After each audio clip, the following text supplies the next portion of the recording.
Hey, friends. This is Martine Williams, and I am obsessed with all things mompreneur life and helping you to remix your priorities, your habits, your mindsets, and yes, even your relationships so that you can build a successful business without losing yourself in the process. I'm also obsessed with the color turquoise and lyrics of the 80s and 90s, but that's beside the point. Girlfriend, you don't have to hustle 24/7, 365 and continue to sacrifice your health, your relationships, and your sanity to be a successful mompreneur. As a small town girl living in a lonely world to a six-figure mompreneur, I am here to teach you how. There is a better way, and this podcast is your one-stop shop for all of the how-tos, the encouragement, the life hacks, the success tips, and of course, a little side of tough love. This is the Mompreneur Life Remixed podcast. So let's do this. Well, hey, sweet friends. I hope that y'all are having an amazing summer. It's hard to believe it's already the end of July, which means I have about 3 weeks until I move my son into college. I just can't believe how fast the summer is going by. But we've had a great summer with some visits with friends, and we've been on a couple of trips. I'm just really cherishing every single moment I have with him. So today's episode is a Turquoise Talk guest episode. I have Allison Baggerly on today, and we're talking about the old fun topic of finances. Now, for some of you, it's going to be a fun conversation. For some of us, it's not something we really like to talk about necessarily, but Allison makes it as fun and inspiring as possible. So let me tell you a little bit about Allison. She is an author, influencer, speaker, podcaster, and founder of Inspired Budget. Her cultural roots include a Latinx family background, and she celebrates this diversity. As a former teacher, Allison has combined her talents of teaching and passion for personal finances to help others learn how to start budgeting and build a life they love.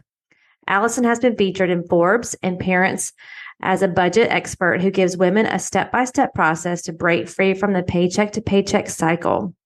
She teaches women how to take back control of their finances by changing their relationship with money and building wealth. Women turn to Allison and Inspired Budget for advice and inspiration every single day.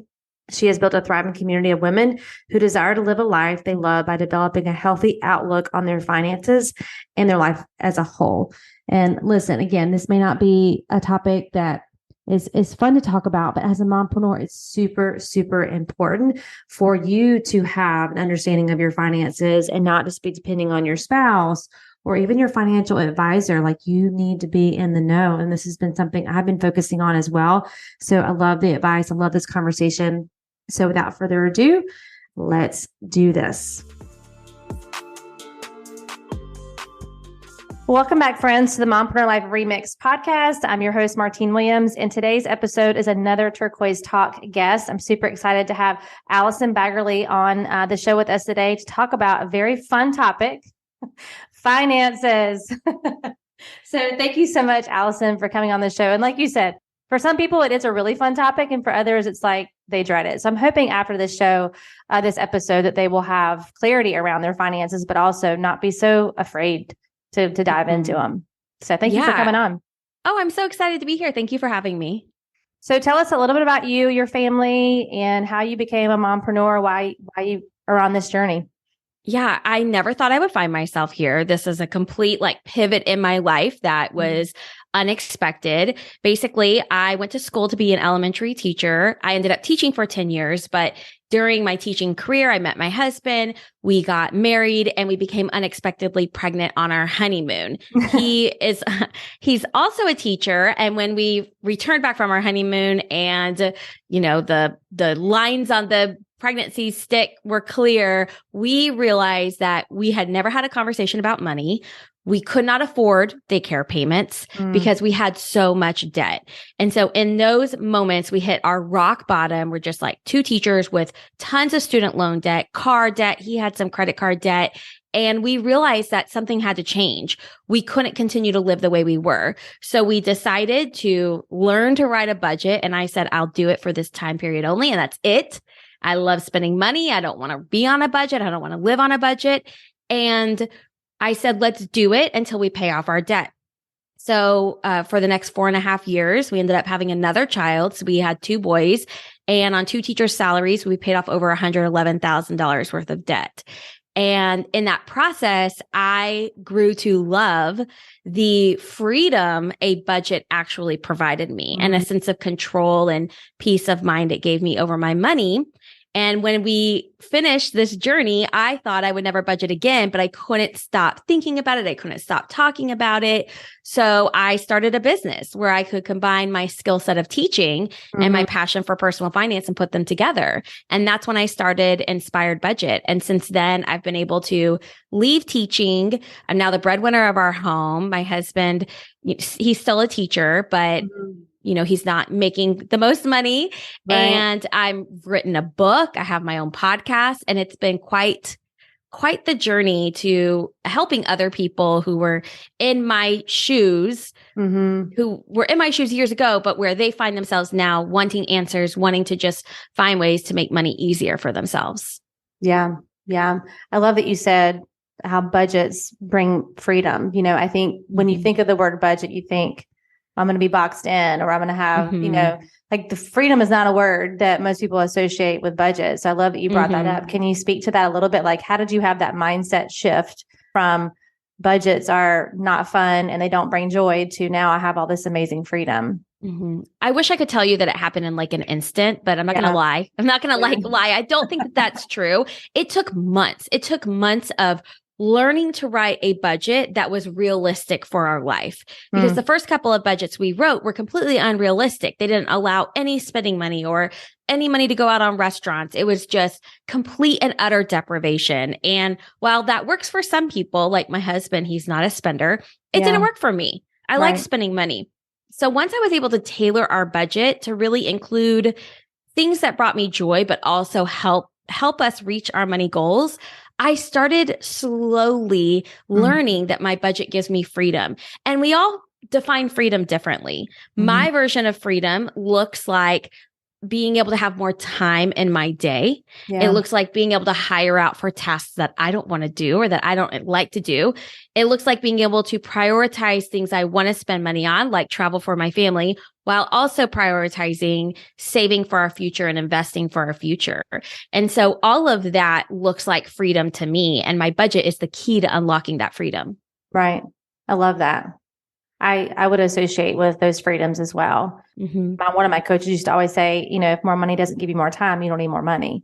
And that always stuck with me, because in more time, meaning more time, again, doing the things that you want to do and the things that only I can do in my business. So being able to delegate out and one of the first things I did when we started making money was hire a housekeeper, and I have not looked back. It was the best thing ever. Yeah, it is. These are my favorite day ever because the house smells so good. But it's just having that mindset, of realizing that, budgets allow for you to do that, to have those freedoms. Exactly. So why for entrepreneurs, I know, that's my audience, are mompreneurs, and some of them may be, just starting their business, and there may be some that have been in the business for a long time. Why is it different for entrepreneurs on how they manage their money? Oh my goodness. When I went from being a teacher, getting that set salary, I knew exactly how much I was going to make every month, to being an entrepreneur, it threw me for a loop. Yeah. And I'm an expert in this, right? So just that change, that simple change completely threw me for a loop. And it took me time to get used to writing a budget and living on a different type of income. So I think for entrepreneurs, we have the added thoughts of, okay, my household finances, but then also my business finances, which we should keep separate. But that extra mental energy can be very draining. And so sometimes we'll put all of our attention to our business finances, and we might let our personal finances slide, or we are earning money on a very variable schedule, or it might be high one month, low another month. And that is draining, mentally draining, emotionally draining, doing the math over and over again. It can lead to anxiety and stress. And I experienced that firsthand when I left a traditional 9 to 5 and started working for myself. Yeah. So one of the things with entrepreneurship, like you said, like creating consistent income. And for some of us, it is like there are months that are busier than others and you have that income coming in. So how do you effectively manage that kind of influx? Or there may be some months where there's nothing. So, oh my gosh, yes. I went through this. I went through this kind of like where I had a high month and I would spend all my money and I'd be like, yay. And then the next month it would be low and I would be like, what did you do? Why didn't you anticipate this? Can you not see? Where's your crystal ball, Allison? Right. Why can't you tell the future? But I dive into this in chapter 3 of my book, Money Made Easy, about how to budget and how we all budget differently. And budgeting on an inconsistent income is a lot different than budgeting on a standard salary. And so here's exactly what I did before I was even an S Corp. Because now I'm an S Corp, I pay myself a salary. But before that, I could basically just take what I wanted and it was inconsistent. So I created consistency where my business didn't have consistency. I said, you know what? Who's the boss? Me. Right. I'm going to create it. So here's exactly what I recommend you do, or anyone who's in that position. Is money comes in to your income account. Figure out how much you want to pay yourself, the minimum amount. Let's say it is $4,000 a month. You say, okay, I need to pay myself $4,000 a month. That's what's going to cover all of my bills, all of my expenses. Let's say 1 month you make $5,000. Instead of taking that entire $5,000, pay yourself the $4,000. Take that extra $1,000 and put it in a savings account. And I like to call this just your like something you can pull from when times are hard.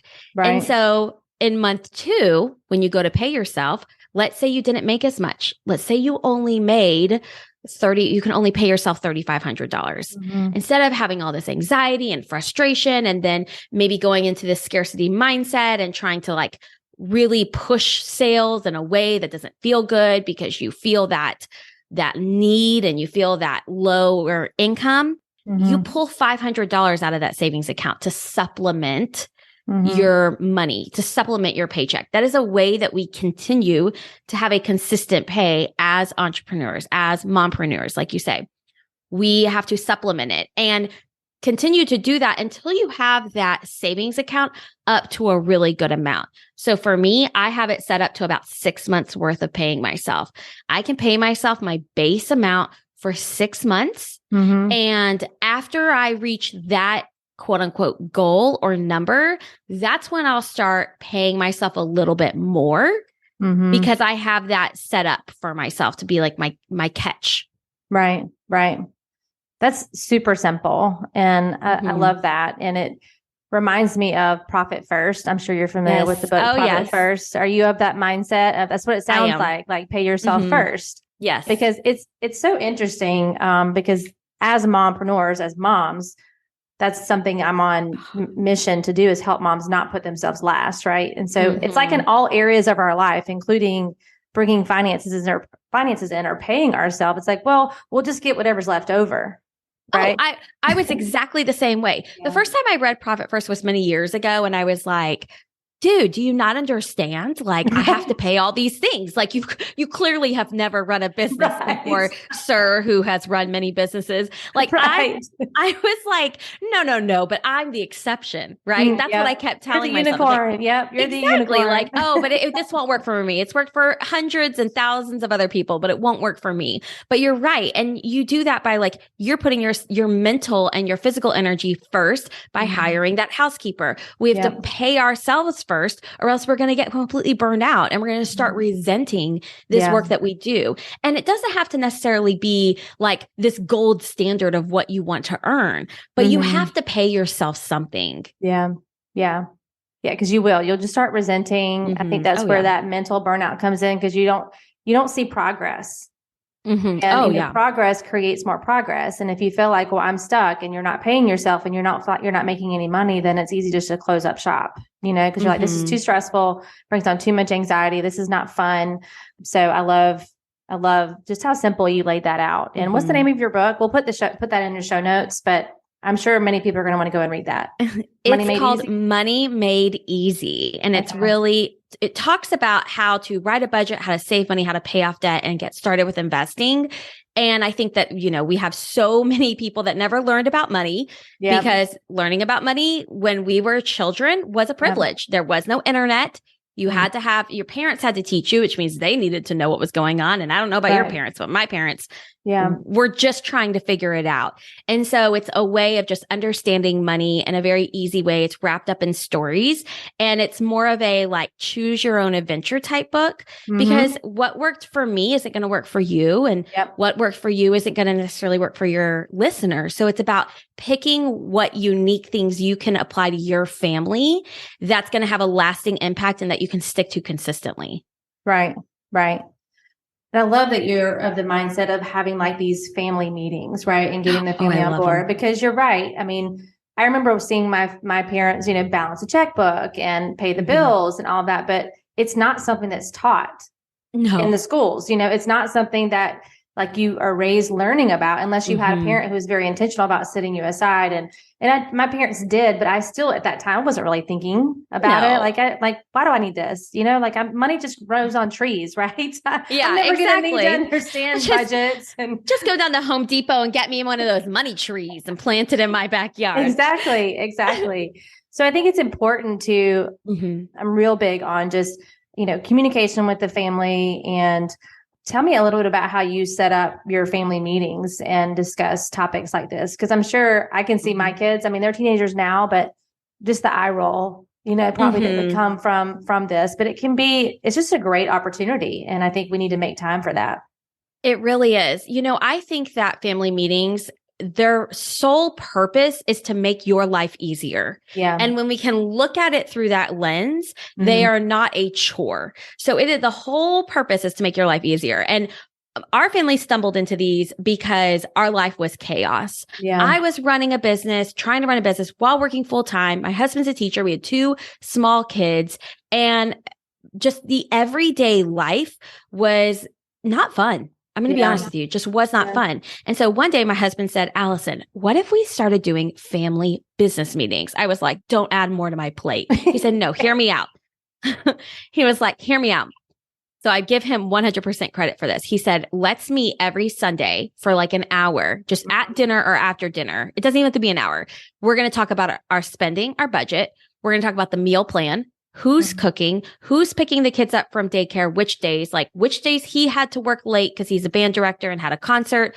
And that way, the rest of the week, we could just enjoy each other's company. Right. We didn't have to discuss these business things. And so once we had these down, we started letting the kids, as they've grown, kind of be part of it. Sometimes we let them go upstairs and play. Other times we're like, no, we're doing this at the dinner table. Yeah. And we have these open discussions, because how else are they going to learn how to openly communicate about life's business, the business side of life, if you will. These have just been so wonderful, because it's a great opportunity for our kids to honestly see some of the goals we're working towards. We've had conversations about, well, mom and dad, why does this person get this really expensive gift for Christmas, but we get something half the size? And I'm talking like, we still buy our kids nice Christmas gifts. Right. And it allows us to have these conversations like, okay, well, we remember when we were talking about how we're saving up for a Hawaii vacation and how we are setting aside money in your college fund. Other people aren't prioritizing that. That's important to us. Right. And we can go back to those conversations. And I also include my business conversation. I talk about my business finances as well. My husband's not part of my business. And he had this mentality of, you make all the decisions. It's yours. Like, I have no place in it. Yeah. And while I thought that was a very sweet gesture, I said, that's a lot of responsibility for me to have. Yeah. I just need someone else that I can talk about it with. And so every month I go over my profit and loss statement with him. I talk to him about where we stand, how much money I've been able to put into my profit account, how much my quarterly bonus is going to be at the time. What do we want to spend it on? Because I don't want to feel like I'm in this alone. Yeah. Yeah. And they bring different gifts to the table, when it comes to that. And you don't want to be a solopreneur. You want to have someone else's Mm-hmm. perspective and someone else's feedback, as long as you have the same values, which obviously you and your husband do. So I think that's really good that Exactly. you bring him into it, because they may see things, your blind spots that we don't see. And Mm-hmm. I think the team meeting, I think back to, like, we are very intentional as a family, and I wouldn't call them meetings, but we're very intentional about having time around the table. That's something I remember as a child growing Yes. up. And, that was what you did back then. Like, we didn't have late night practices and multiple Mm-hmm. activities that we were in. It's just a different culture. And I wanted to protect that time with my kids, because it's important to be able to look each other in the eye for, even if it's 30 minutes around the table, and discuss life and discuss, whatever needs to be discussed, kind of that Mm-hmm. family meeting. So I think that, if someone's listening and they are already doing that, and you're already kind of having the dinner, then it's okay to throw in some of those business conversations, there's some of those money Exactly. conversations, and reminding your children, especially if you have littles and you struggle with mom guilt, just really helping them to see, like, this is why mommy is working, so that we can go to Yes. Disney, so we can, mom can Mm-hmm. come and meet you and have donuts at school, or mom, these are the reasons Yes. why, because they don't always see them. It's not evident to them. We Mm-hmm. know them while we're doing them, but if we're not communicating that to them, then they can harbor some resentment towards your business, right? They Mm-hmm. can have all these feelings and emotions around, well, mommy's working all the time, or Mm-hmm. daddy's working all the time. And I love that the way you said that sets up your week, because I know when I talk to couples about marriage, one of the things I say is, date night is not the time for your meeting. It's not the time for you to, like, Exactly. unload all your emotions on them. It should be fun, And so Mm-hmm. if you have a set time in the week where you're spending 30 minutes talking to each other about those things, then you can enjoy your date night. But if your date nights are the only time you're connecting, then it is going to turn Exactly. into, well, I have to tell them everything I'm feeling, and I have to unload all of my stuff, and Mm-hmm. really that's not how you dated before you got married. Exactly. That is so true, because the truth is that being in a marriage, being in a family, Yeah. there is a business side of it. There Yeah. are just these adult nuanced things you have to talk about. You have to talk about the bills. You need to talk about your money goals, all those things. They're not always fun. But when you have a time dedicated just once a week, the other 6 days, you don't have to talk about it. Yeah. Yeah. Like, you can just enjoy, you can talk about what's going on in your day, things you're looking forward to. It doesn't have to relate to the business side of your life at all. Yeah. If you don't want it to. Yeah. So I love that you talked about how this is a wonderful way for your kids to see what you're doing, and that your work matters, and that if you see mommy working, it's not a bad thing. I went through a really tough time when I first started my business. And I remember I had gone to a conference. I was working around the clock. I mean, just constantly. I would go to school as an elementary teacher, work, go home, pick up the kids, go back home, make dinner, and then immediately go into my office. I stopped working out. I gained all this weight. I was burning the candle at both ends. And I went to a conference and I was like, okay, this is amazing. I was really fired up and pumped up. I'm like, I can do this. I can replace my income. And I went to the grocery store with my son, who was 4 or 5 at the time. And as we were walking out of the grocery store, we were holding hands, and he stopped in the parking lot. And he looked up at me and he said, "Mommy, why do you have to work all the time?" And my heart just broke. Yeah. It just like shattered. And I thought, am I doing everything wrong? Yeah. Am I messing everything up? Like, is this worth it? Am I going to have these regrets? And that night I put him to bed and I thought, okay, I have to make a decision. I have to either like go all in and speed up this timeline, or I need to cut back completely. Yeah. And I decided I'm going all in. And that was the last year I taught. That was my last year of teaching, because I didn't want him to have that feeling of me and resent my work.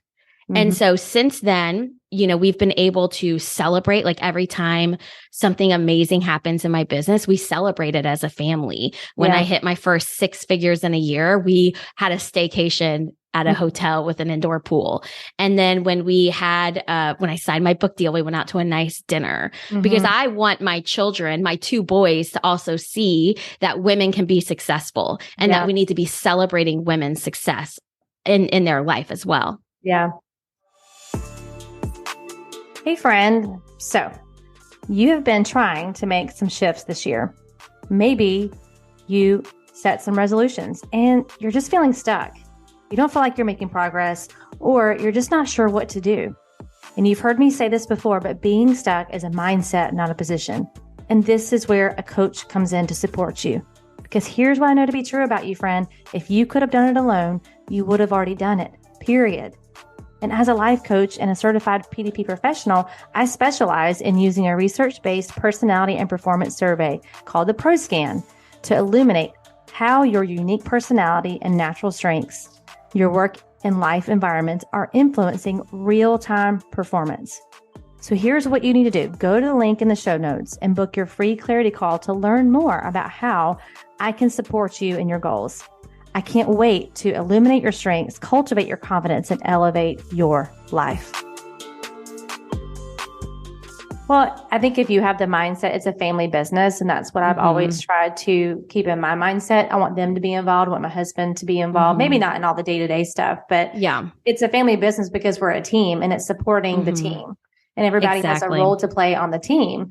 And that's just how, we kind of cultivate the culture in our own home. And you're right. I mean, there are times where you look back and you see, that was a moment for you, right? That was a moment of pivot where you had to make a decision.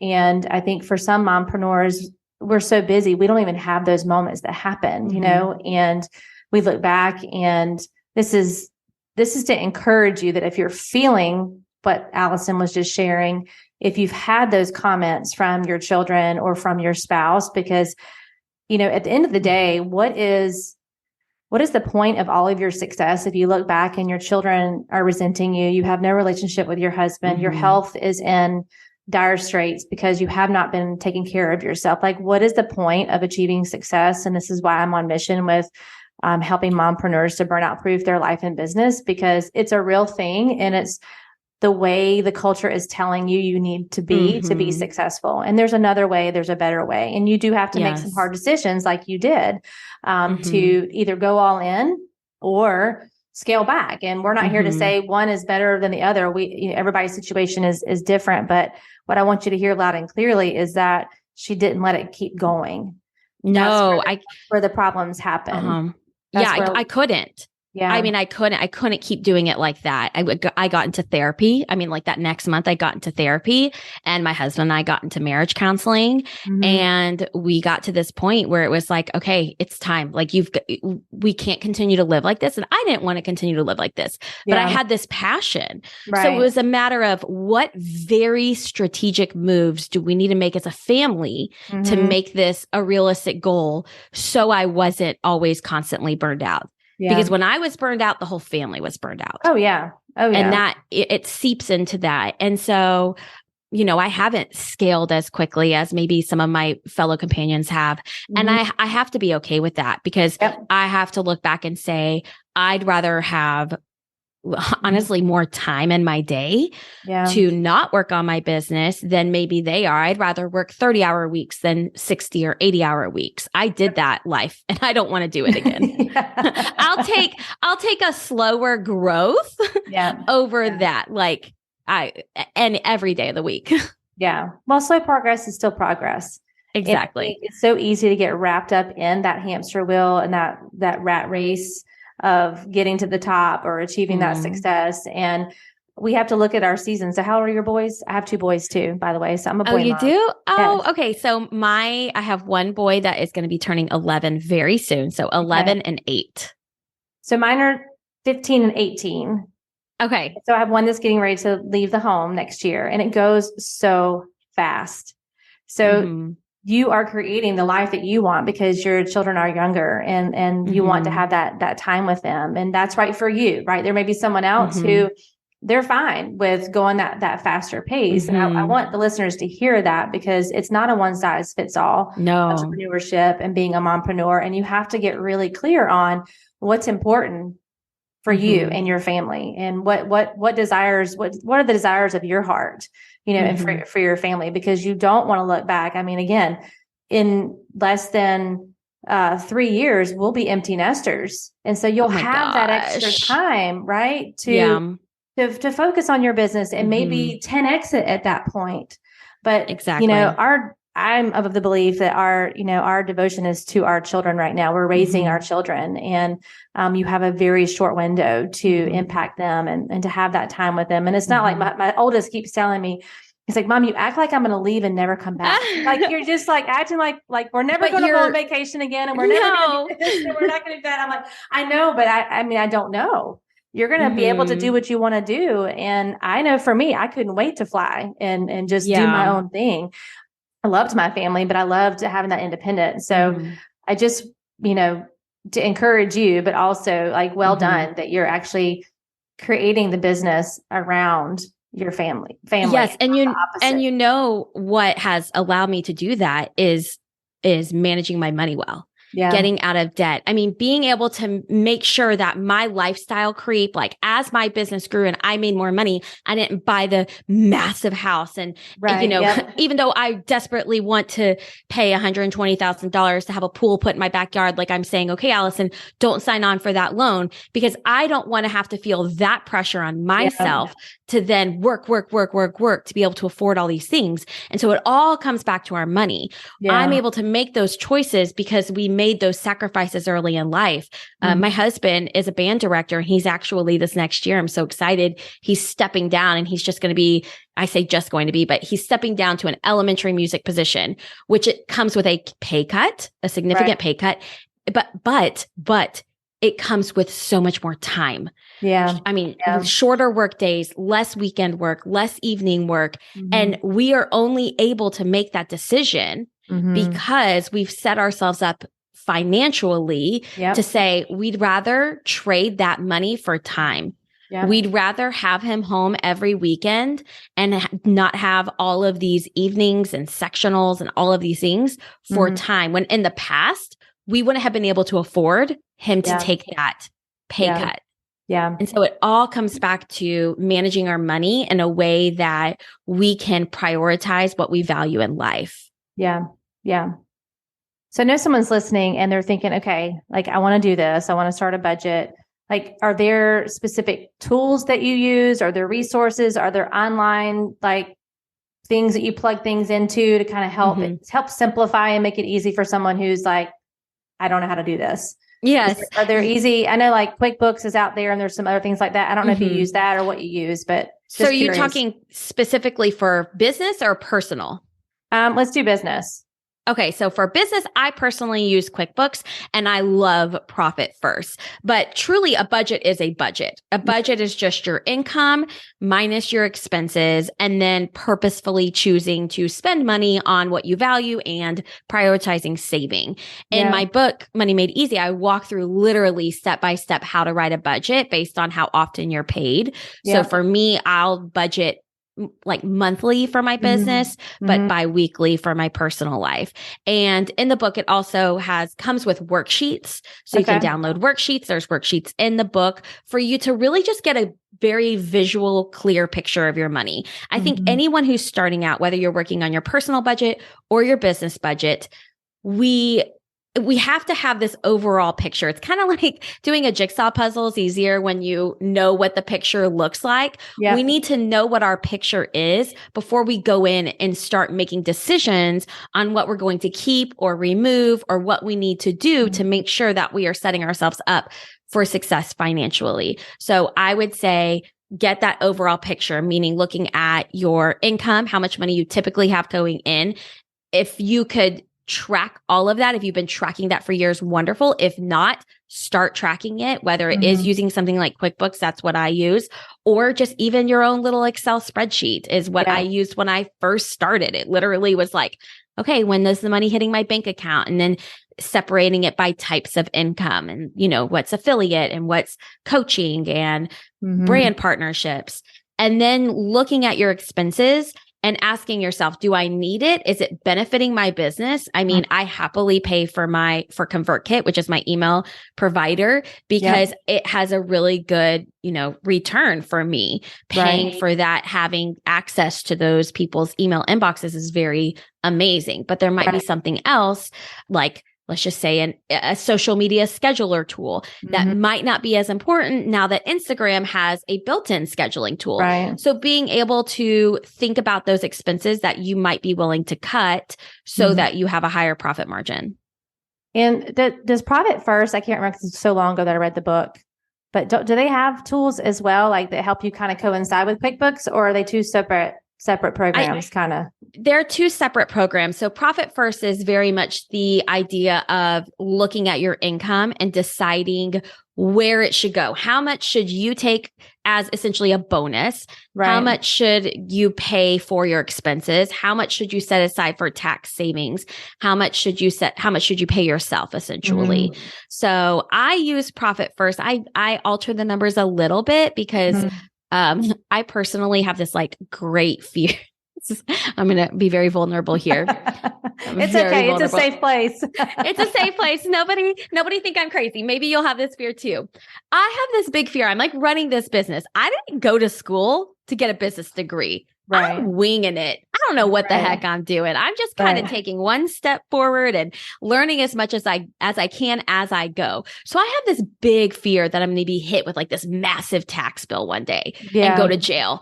And I'm like, oh my gosh, that's a lot of responsibility. Like Matt, my husband, I'm like, if I go to jail, who's going to take the kids to school? Like you should care about this too. You should also make sure, like, he's just like, you've got it. I trust you. And I'm like, I don't think you should. Like, if I don't set enough money aside for taxes and I don't pay my quarterly taxes, like, what if we get hit with like this big, unexpected tax bill? And so I have this massive fear. So I've altered my Profit First percentages to set aside so much more in taxes that this past year, my accountant was like, well, you overpaid your taxes when you did your quarterly taxes and you oversaved. I saved like an extra $40,000. He was like, Allison, chill out. Like, you need to chill out. Like, you don't need to. That's so funny. That sounds just like my husband. He's overly conservative when it comes to that, which I would rather it be that way than the opposite. Yes, that's true. Exactly. And for me, I'm like, it's just such a big responsibility. Like, it feels very big. So I treat it with the respect that it deserves, but I tend to go a little crazy with it.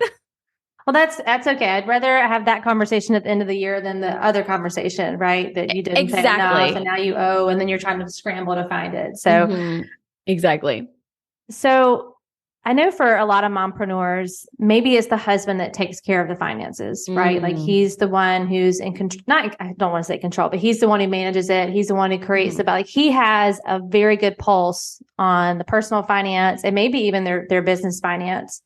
Can you speak to the importance of you also having that knowledge and even if that's more his skill set, like you have to be involved in that process as oh my goodness, the wife, but also as the owner of your business. Like on a whole, it is so important for women to be in control of my money. And that's really what my platform is built on. Like I don't cater to men.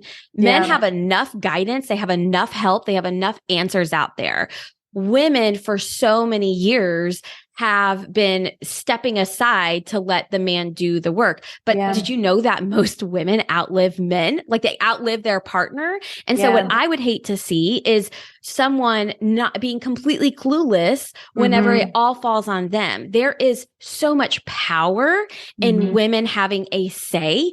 It has actually like statistically been proven that women are better investors. Women make more money because they have a better investing mindset as compared to men when it comes to long-term investing. Like it is incredible to see how, and I will say that part of that is because of women's emotions and empathy. And part of it is like this risk aversion sometimes. I will say that, but there is so much power when women have a place with the money. I'm not saying like full control, but you need to have some sort of control. You need to have a say. Because your say matters, and statistically, your say is better than a man's say. Like, sorry to all the dudes that might be listening to the podcast today, but you know what? Lean on her strength. Lean on that strength, right? Like that's a strength. That's not a downfall. If you have that, Yeah. Exactly. And it goes with making those decisions, making those complex decisions. Women are really good at that, at thinking through all of the options and everything. And so I think that like 100% be involved. Now, if you have no clue of anything, just start by saying, hey, during dinner tonight, like I really want to learn more about what's going on with our money. Mm-hmm. Like, can we talk about that? Like, can we sit down together and, you show me, I mean, some women don't even have access to accounts or know how to log in. Yeah. Can you show me like what our login is, how to look for it, what our debts are, how much we have in retirement, and maybe not do it all at once because that can be overwhelming for you. But it's important that you know about it and have a say in it because, who knows, maybe once you know about it and have a say in it, things can even like take a turn for the better. Yeah. Yeah. Well, I think, money is definitely one of the biggest issues when it comes to marital issues, right? And I think that being able to know what's going on with the money so that you can ask the appropriate questions in a way that doesn't come across like, I don't know. I just think when you're talking to your husband, maybe you want to go do something, but you're not seeing the finances. I was just talking to my husband about this yesterday. Like if you're not seeing the finances on a weekly basis or a monthly basis or have any idea what's going on with your family finances, then when you go to ask about going on vacation, like he's thinking, I've seen all the numbers and it doesn't make sense. And you're like, but I want to do this. Right. Yes, so it's just really helpful for you both to be on the same page. So they don't want to say no. The husband doesn't want to say no. He wants to be able to say yes to family things and all of those. Most of them do. So I just think beyond just you having that knowledge, it also is helpful for the relationship when things like that come up. And you can say, hey, I know, like you may not even ask the question at that point. You may even ask for that thing because you know where you're at in your finances and it just doesn't fit right now. But you can have a healthy discussion on how can we, like you said, cut some expenses or increase the income to help us make that vacation. It just brings that team again. I'm all about the team. Yes. And it's very interesting you bring this up because in chapter 5 of my book about paying off debt, I have a good friend and she gave me permission to be included in my book. And they agreed with what I said and everything. But I tell the story of this couple that we are really good friends with. We vacation with them often about how there was so much financial anxiety on her end that she couldn't even look at the numbers. She didn't even want to open up the bank app. So she would go to him and say, do we have enough money to do this? Because even looking at their finances caused her so much panic. Yeah. And so that's number one is putting everything on him. So that's shouldering all of the financial frustrations or stress or responsibility on him. And it all came from fear. So when she was able to work through that fear, she felt he was happy because he felt like, oh my gosh, it's not all on me. And then she no longer had these anxiety attacks surrounding money because they knew they had a plan moving forward with paying off debt. And she was no longer scared to open up the bank account. So a lot of times we have fear about things that we don't know about. And we just have to like open the doors and really look at it, even if it's scary, because that fear is our brain's way of telling us like to protect us. Right. But when it comes to our money, we need to know all the skeletons in our own closet. Yeah, that's true.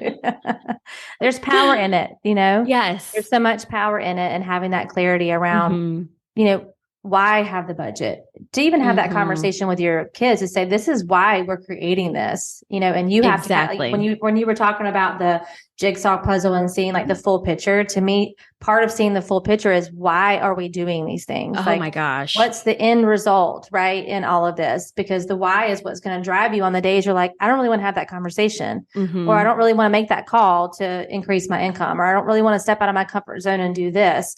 Like having that big picture of what the end result is going to be is just so powerful. Yep. That's always where you should start. Yeah. Yeah.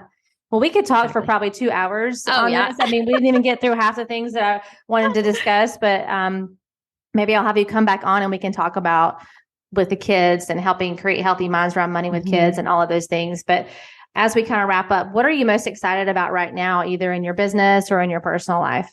Oh my gosh, Martine, I'm so excited. I leave tomorrow and I am surprising my oldest son with a trip to Universal Studios. Woo! It's going to be so fun. I am picking him up from school early, 30 minutes early on a Thursday. And I'm going to say we're headed straight to the airport. It's just me and him, a mom and son trip. I'm calling it his 5th grade trip. I'll do the same thing with my other son in 5th grade. But I am so excited about creating these memories. I feel like so often I'm not the fun one. I feel like, I feel like I'm the one saying, get dressed. We have to go. It's time to get in the car. And my husband's already off at work. And then I'm the one coming home saying, okay, where does your backpack go? Okay, clean up your snack trash. Here's what we're having for dinner. And I'm like, no, I'm tired of that. I get to be the fun one. Like, you don't get to do this. I get to do this. And so I'm excited because I paid for it. Like, I was like, this is how I'm using my bonus. I'm using my bonus to treat us. We're staying at one of the nicest hotels. We have the unlimited express pass, whatever. All of it comes down to, being able to make the right decisions with my money and saying, I want to prioritize this. This experience is important to me. And then when this experience is done, I'll prioritize the same experience for my second son when he's also 10 or 11. So I just, I'm like, I cannot wait. I already have my bags packed. I can't wait. I'm trying to figure out how I'm going to surprise him and tell him. I don't know what to say. I'm like, how do I record him without making him feel like he has to respond a certain way? Do I hide the camera? Like, I've had so much fun planning this it's just been incredible. It's going to be so amazing. You're definitely going to have to take some pics and post it on social.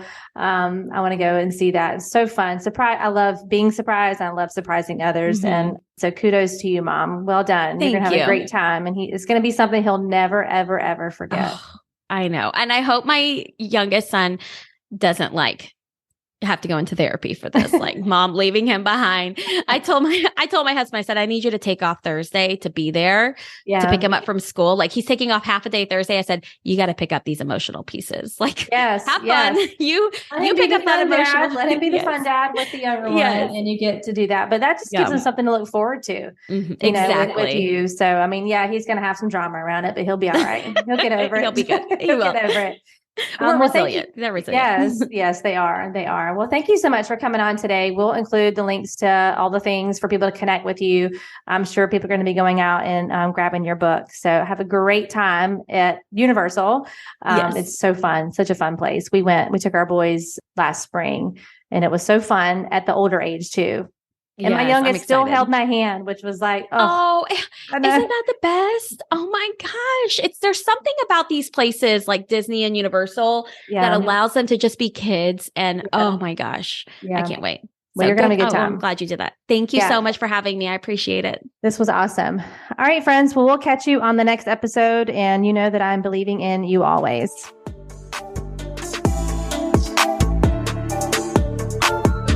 Well, that's a wrap, friends, for this week's episode of the Mompreneur Life Remixed podcast. Thank you so much for listening and for following the show. It means so much to me. And listen, friend, sharing is caring. So if you loved this episode and thought of some fellow mompreneurs who could benefit, send them the link. Share this episode or take a screenshot and head on over to Instagram and share and tag me at Martine31Williams. We are connected on Instagram, right? It's where you will get all the fun behind the scenes of my life and business as a mompreneur. Until next time, know that I am believing in you always.